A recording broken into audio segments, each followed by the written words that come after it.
आज हम हैं गाजीपुर बॉर्डर पर और गाजीपुर बॉर्डर पर बंगाल चुनाव के बाद उत्तर प्रदेश में जो पंचायत चुनाव हुए हैं और पंचायत चुनाव में जो किसान आंदोलन का स्पष्ट असर देखने को मिला है, उस पर राकेश टिकैत जी की प्रतिक्रिया जानना बहुत ही आवश्यक है।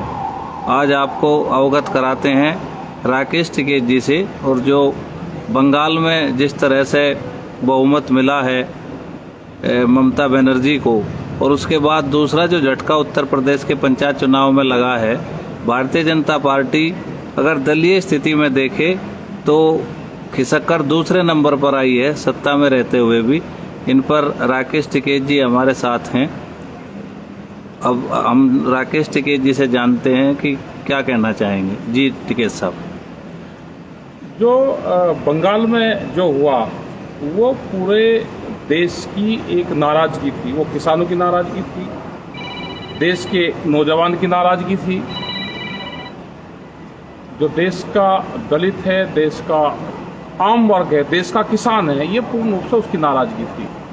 और जो संयुक्त मोर्चे के लोग वहाँ पे गांव-गांव गए और उन्होंने वहाँ पे मेहनत करी तो उसका रंग वो दिखा। वहाँ पे बीजेपी को हार हुई और वहाँ पे जो ममता बनर्जी है उसकी वहाँ पे जीत हुई। तो ये एक किस्म से संयुक्त मोर्चे की, किसान की और देश की आम जनता की जीत वहाँ पे है। यही हाल उत्तर प्रदेश के चुनाव में रहा, जो पंचायत के चुनाव है या प्रधानी के चुनाव है, उसमें भी यही है कि बहुत करारी हार बीजेपी की हुई है और बहुत जगह धोखाधड़ी से इन्होंने अपने लोग जिताए। पूरा पुलिस प्रशासन का पूरा मिसयूज करा गया, लोगों को जबरदस्ती हराया गया। जो जीते हुए कैंडिडेट थे उनको हराने का काम करा गया। उसके बावजूद भी बहुत बुरी हालात है। आज अब ये जिला पंचायत के जो अध्यक्ष बनेंगे, इसमें पूरे विपक्ष को एक होना चाहिए। विपक्ष एक होगा तो इनको आप मात दे सकते हो। अगर विपक्ष एक नहीं होगा तो ये फिर हावी होंगे और पूरा जो इनका पुलिस फोर्स है, जो इनको एसओज हैं, जो थाने हैं, वे पूरा जिला पंचायत अध्यक्ष का चुनाव लड़वाने का काम करेंगे। तो लोगों को डरने की, घबराने की जरूरत नहीं है।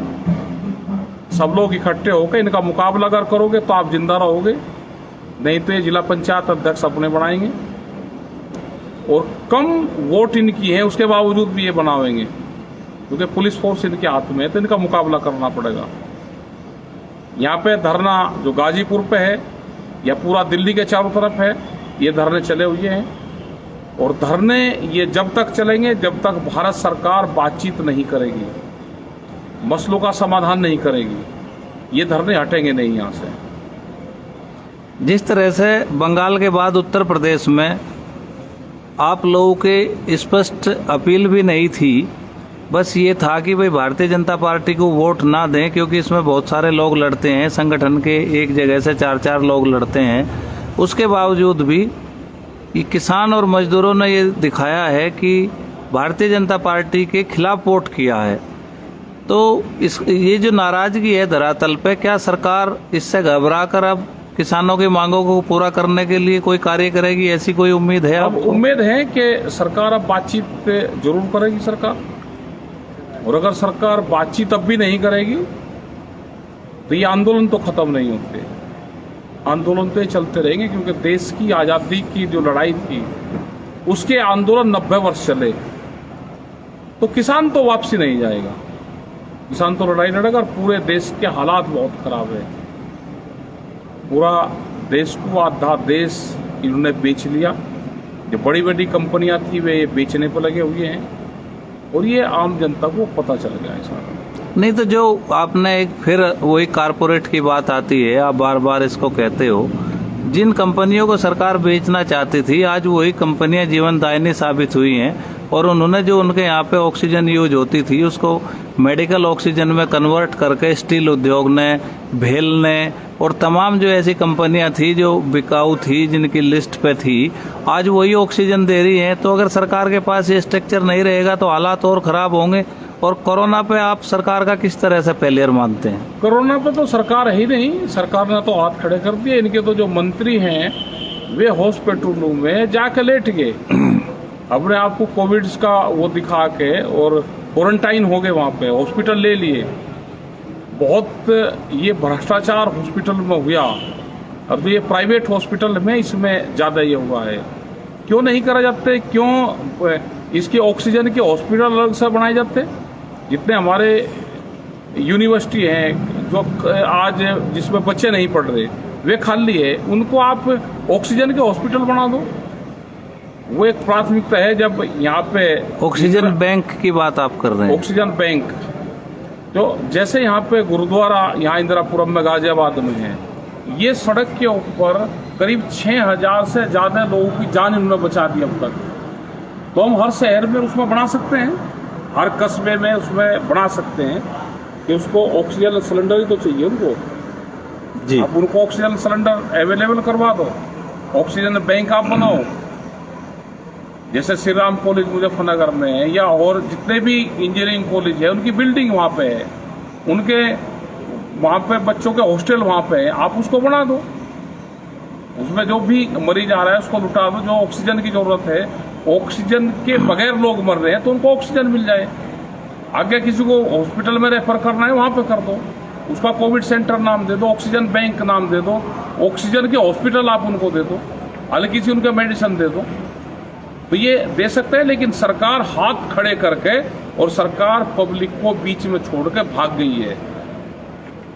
अच्छा, तो आपका इस सरकार को देखना चाहिए क्या इस तरह की सरकारें होती है। आपकी मंशा ये है कि अगर किसी को सांस नहीं आ रहा तो आते ही उसको पहले ऑक्सीजन मिल जाए, ऑक्सीजन दे दो उसको। इस तरह के हॉस्पिटल बनने चाहिए। हॉस्पिटल बन जाए, उसमें कुछ नहीं करना। आप यहाँ पे दे रहे हैं, आप उससे एक सिलेंडर से, जैसे अब भी दे रहे हैं, एक सिलेंडर से 20-20 बेड को आप दे सकते हो। एक सिलेंडर से 20 आदमी की जान बच सकती है। 1 घंटे में एक सिलेंडर खत्म नहीं होता। उसमें उनको दवाई की भी आप जरूरत नहीं है, वे ठीक हो जाते हैं। ऑक्सीजन लेवल बढ़ जाएगा, उनको घर भेज दो, डिस्चार्ज कर दो। अभी एक बात और सामने आई है कि जो दूसरे देशों से मदद आ रही है वो जहाज भरे हुए एयरपोर्ट पर खड़े हैं और उनमें ऑक्सीजन जनरेटर हैं और तमाम इक्विपमेंट है, किट हैं, वैक्सीन वॉल्व हैं, और केवल वो इसलिए खाली नहीं हो पा रहे कि भारत सरकार ने अब तक कोई पॉलिसी डिसाइड नहीं की है। अमेरिका ये चाहता है कि सभी राज्यों को समान रूप से चीजें मिलें और वो पॉलिसी भारत सरकार से मांग रहा है, क्योंकि उसको अब लगता है कि अमेरिका को भी देश की सरकार पे विश्वास नहीं रहा और उसका ये कहना है कि अगर आपने बिना पॉलिसी के दिया तो भाजपा शासित राज्यों की ही मदद होगी। तो उसने एक प्लान मांगा है और पिछले 25 तारीख अप्रैल को लास्ट जहाज आया था, उसके बाद मदद नहीं पहुंच पा रही है। तो इसके बारे में आप क्या कहना चाहेंगे? मोदी सरकार क्या पूरा विश्वास खो चुकी है? नहीं, पूरा विश्वास खो चुकी है। बाहर से कुछ चीज आ रही है तो कहाँ मदद मिल रही है, कहाँ सामान जा रहा है? मतलब एक ऑक्सीजन और ऑक्सीजन किट भी नहीं बढ़ रही। जो कोविड की हल्की दवाइयाँ थी वो भी आम मरीजों तक नहीं जा रही और बहुत इलाज लोग अपने घरों पर कर रहे हैं। उसको दवाइयाँ आप फ्री दे दो, दवाइयाँ नहीं मिल रही, इंजेक्शन नकली मिल रहे हैं। जो मॉनिटरिंग सिस्टम था वो भी पूरा फैल रहे हैं, जो अधिकारी थे वे भी छुप रहे हैं। तो इस पे सरकारों को काम करना चाहिए। और जो वॉलंटियर्स का जो काम है, भारतीय किसान यूनियन के लोग और भी स्वयंसेवी संगठन है, वे काम करना चाहते हैं। अगर सरकार गाइडलाइंस देगी तो उस पर काम करेंगे।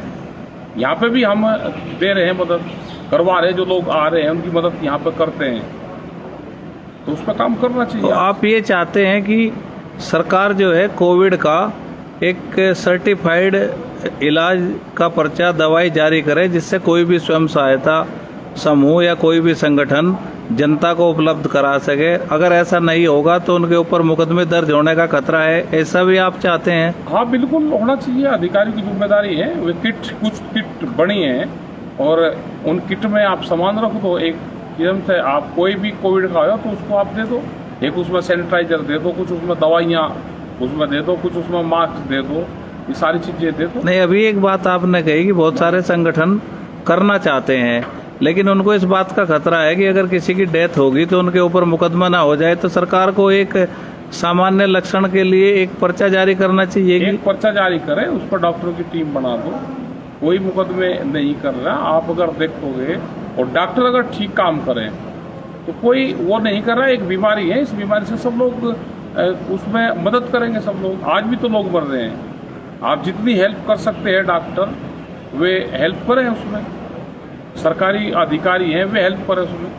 अंतर्राष्ट्रीय स्तर पर देखा जाए तो जो कोविड का रिकवरी रेट है वो 99% है, यानी कि 99% लोग ठीक हो सकते हैं। तो जिस बीमारी का रिकवरी रेट 99% हो उसको महामारी की तरह से ट्रीट किया जाना, और जितनी मौतें हो रही हैं इसका मतलब ये है कि देश में कोई व्यवस्था ही नहीं थी, इसलिए लोग मर रहे हैं। व्यवस्था नहीं है, व्यवस्था नहीं, इसीलिए ज़्यादा डेथ हो रही है। और ज़्यादातर लोग ऑक्सीजन नहीं है उससे लोगों की डेथ हो रही है। और आज भी उद्योगों पर बहुत ऑक्सीजन जा रही है।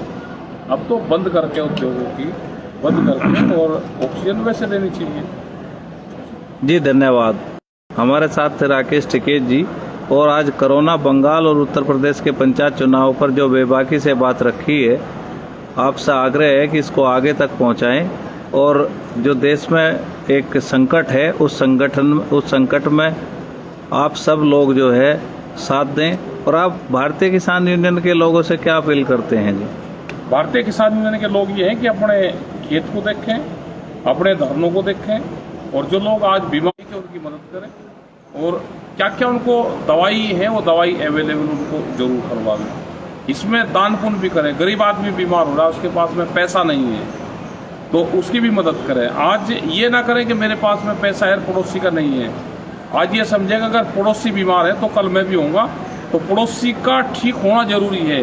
अगर पड़ोसी बीमार होगा तो वो बीमारी मेरे घर पे भी आएगी।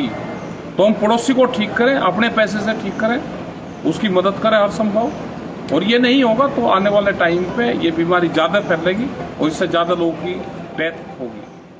धन्यवाद।